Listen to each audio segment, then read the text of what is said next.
Ulama khilaf tentang status toilet yang itu dalam ruangan ya. Apakah buang air di dalam ruangan itu hadis tentang larangan menghadap atau membelakangi kiblat masih berlaku ataukah tidak?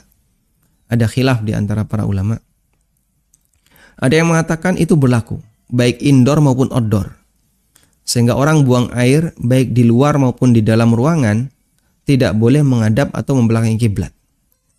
Dan ini adalah pendapat Abu Ayyub Al-Ansari.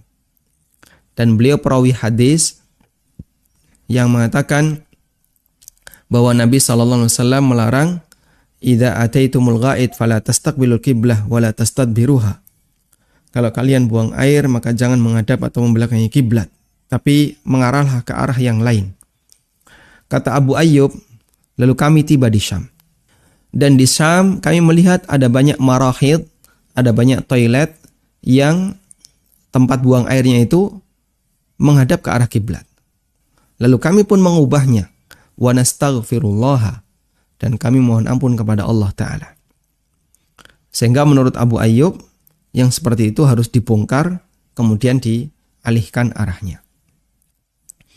Tapi ada yang berpendapat bahwa di dalam ruangan larangan itu tidak berlaku. Dan itu pendapat Ibnu Umar. Karena Ibnu Umar radhiyallahu anhu pernah melihat Nabi SAW buang air kecil membelakangi kiblat, mustaqbilas Syam. Beliau menghadap ke arah Syam, berarti membelakangi Ka'bah.